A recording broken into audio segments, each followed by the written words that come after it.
have Blacklist Rivalry, Execration, 747 Polaris, and Zol Esports. Congratulations to Blacklist Rivalry and Execration, of course, for advancing to the semifinals, and of course, great effort from 747 Polaris and Zol Esports as well. At this point, while the teams are walking, we would like to ask our friends from the media to have your questions ready, as we will open the floor for questions in just a few minutes, just as soon as they settle down. All right, beautiful day. We love having you guys right here. You guys feeling good? Yes? Perfect. We love to see it. All right. At this point, are we ready to open the floor for questions? All right, I think we are all settled down. All right, for our friends from the media, you may raise your hands if you have any questions, and the microphone will be given to you. Anyone can start?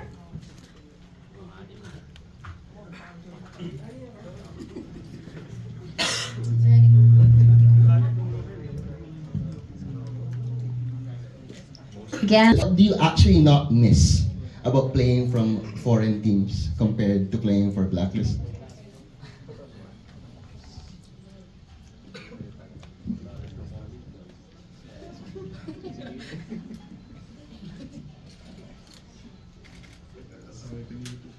Sige, di ba Tagalog?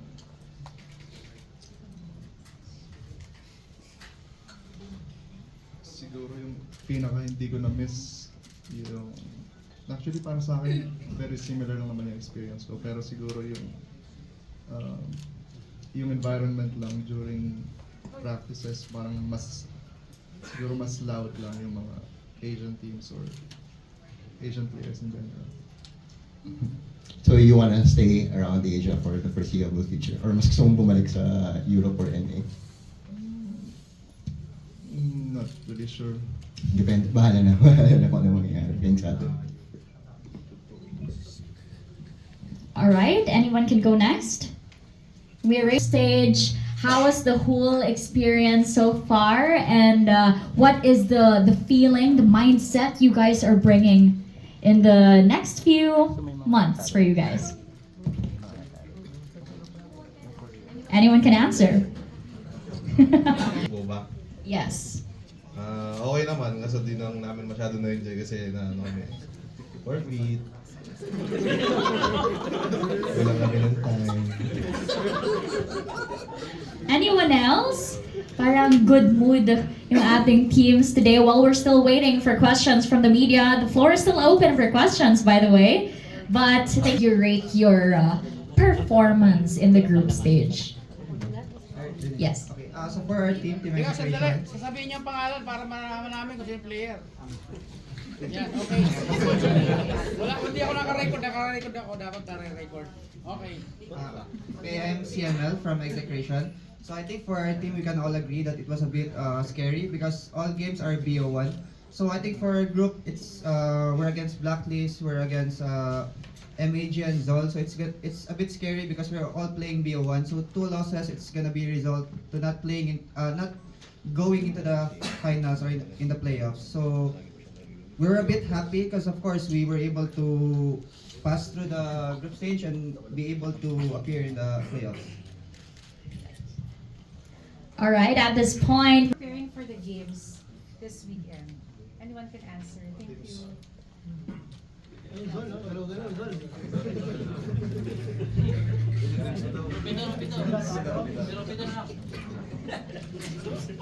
Hello. Ako po si Rupido from Zone. Nag-prepare po kami sa laro namin through scrims with other teams in the other brands and other regions. Mostly naglalaro lang po kami ng mga pubs most of the time para sa pag-prepare po mga laro. anyone else? There you go, we have a question right here. Ivan from Takot Philippines. Abe, paano ka napabay sa Pilipinas? Focus pero.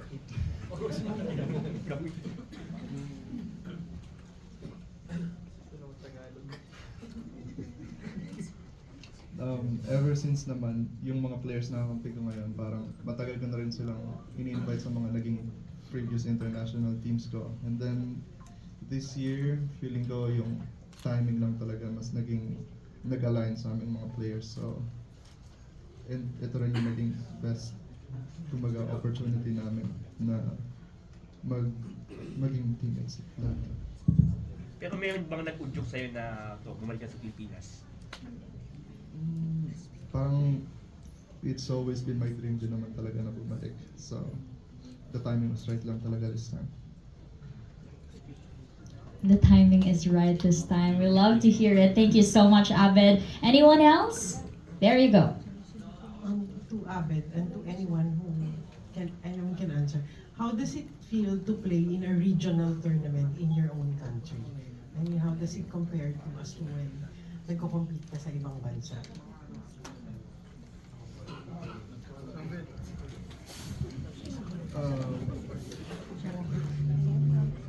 Personally, mas excited ako maglaro sa Philippines this time around kasi parang yung last tournament ko was way back in 2016 pa if I'm not wrong, and parang medyo mas smaller pa yung tournament at that time, so mas nag-prepare kami and mas excited kami to play for this upcoming playoffs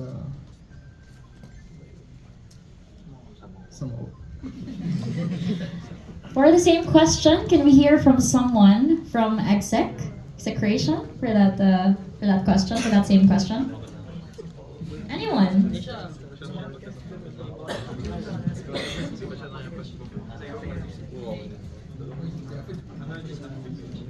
Pwede daw po ba paulit ng question? Sorry. Ano yung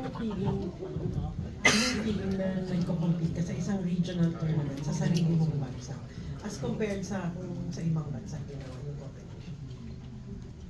Siguro mas exciting lang kasi nanonood yung mga kaibigan mo, tas yung mga Pinoy fans, parang mas kasi sila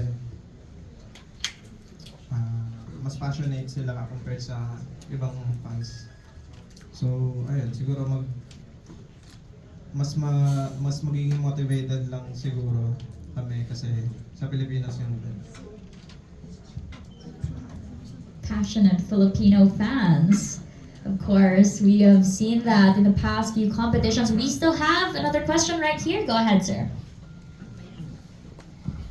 Hello, good afternoon. I have two questions for all of you. My name is Edison Gonzalez from Malaya Business Insight. My first question would be, what are the lessons or key main takeaways that you guys realized throughout this League 2024?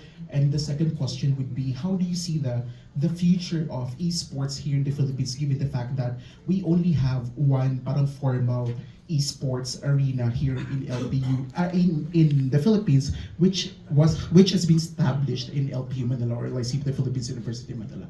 So what are your thoughts on that?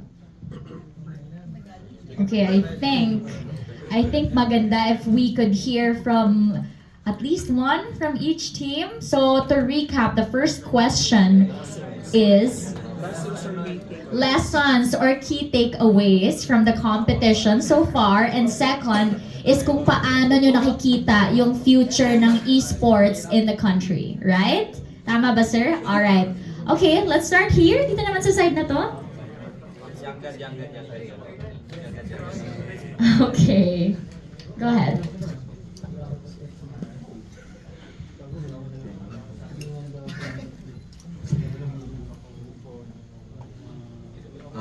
Can you repeat the first question?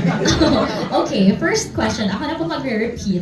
First question is lessons, mga take-away nyo from the competition so far. And second is kung paano nyo nakikita yung future ng esports moving forward. Yung sa first question, I think yung learning from your loss. Like, let's say, mas better siya ma-experience talaga kung saan ka lang matalo. Kasi parang bigla mo na lang marirealize yung mga mistakes mo. Yeah, then secondly, I think right now, this year, suddenly may biglang mga tournaments na compare ng mga last few years. ng pandemic. So, very good future for Dota right now, I would say. Hopefully. Very bright future indeed. Now, someone from Execration this time?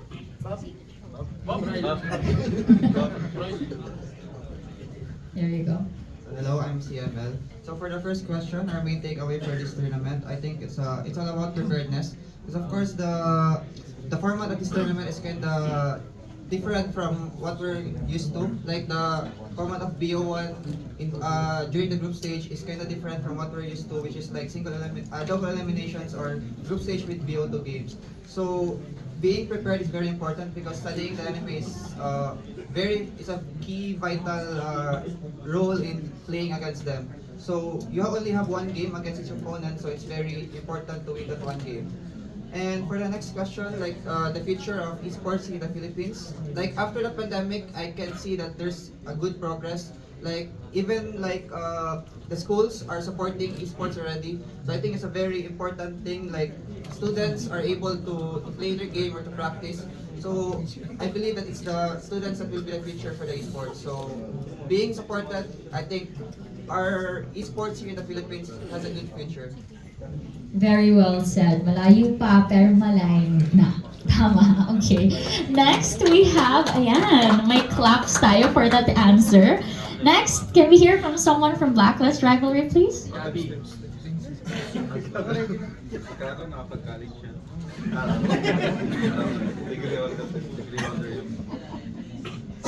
Sa first question, yung key takeaway na realize namin is yung first is every games natututo kami. Win or lose, natututo. Then sa second question, like what CML said, bright ang future ng esports sa Pilipinas since most schools and universities is supporting esports. Like may course na in-offer sa LPU and yung mga pa-tournaments nila. Alright, let's hear from our next team.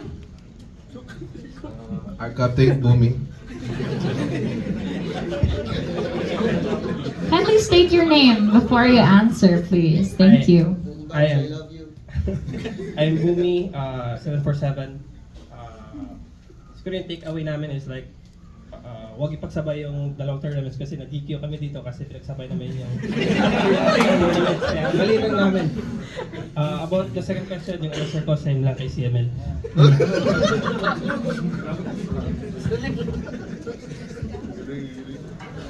Alright, thank you so much to all of our teams. Madami pa tayong question. Here. Hi, I'm Jessica from Manila Bulletin. Guys, you're representing Philippines na in different competition. Can you please share with us ano ba yung support na nakukuha nyo both from private and government agencies? Tsaka kung ano pa yung tulong na kailangang ibigay sa mga esports players?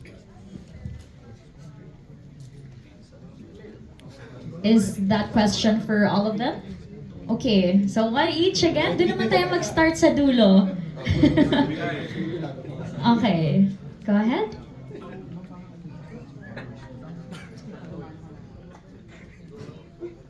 Kayang-kaya.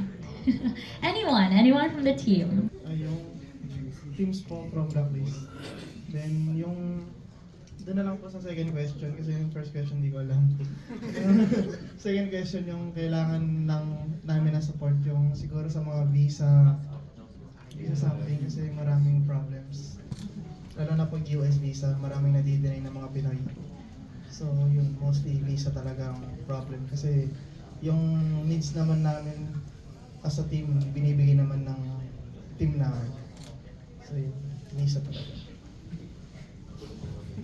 Want to highlight, we've been representing Team Sibol from the Philippines. So I think it was PESO and also the Philippine Olympics Committee that helped us for the Asian Games. So they provided us financially, help us, and then gave us like all the things that we needed for the tournament, especially the visas and the documents that we are like needed for the Asian Games. So I think from that they were able to help us, like help all the esports players that competed in those tournaments. Alright, thank you so much, CML. Okay. On esports, You ended up number 3 in the group of death. So that as a blacklist and execration. So sa tingin nyo, how do you gauge your performance being in the bigger stage? Siguro yung performance namin is naging lacking kasi we were expecting na we could have performed better. But instead, we fell to our counterpart fellow Filipinos, which is yung Team Blacklist tsaka yung Execration. Siguro, yun nga, kasi alam namin na skill level, match lang kami sa skill level pero yung experience siguro yung lamang nila sa amin. So, yun yung answer. So any key takeaways moving forward? I'm pretty sure this is not going to be your last major tournament. Siguro yung key takeaway namin for this tournament is yung emotions niyo. Don't let your emotions control your brain. Kasi nakaka-apekto siya ng sobra like instead of being calm and collected. Okay, next question ko sa Blacklist International. Given yung loaded na lineup nyo this tournament with featuring a couple of TI veterans, would you think sino yung mahihirapan kayong team in the playoffs if yun yung makabangga nyo? Yung mahihirapan siguro kami yung IC, which is sila yung kalaban namin sa playoffs. Kasi una, best of 1. Then yung team na yun, sobrang dami ng cheese hero, like unpredictable heroes. So yun, need lang namin mag-prepare. So for Execration, you will be coming up against Aster. So sa Aster, alam naman natin this is mga bata ng Aster. So what do you think, saan kayo mahihirapan sa kanila in your upcoming matchup? Saan po mahihirapan? Sa Aster Harris. Ano yung matchup nyo? How do you feel about your matchup against them? Against Aster Harris po. Feeling ko po, easy win lang po. I love the confidence. Sa 7-4-7 naman, being again your first time, ano rin yung key takeaways nyo sa nangyari? Bukod dun sa wag sasama sa dalawang tournament at the same time, ano yung key takeaways nyo?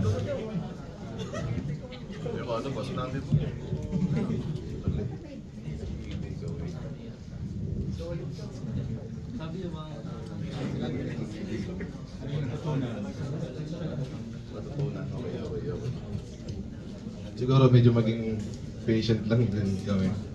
Tsaka kasi madami rin difficulties na nangyari. Medyo nadadala kami ng mga emotion namin. Tapos, yung mga learnings lang na nakuha namin galing dito. Tsaka yung paano makisalamuha sa mga ibang teams or players or orgs.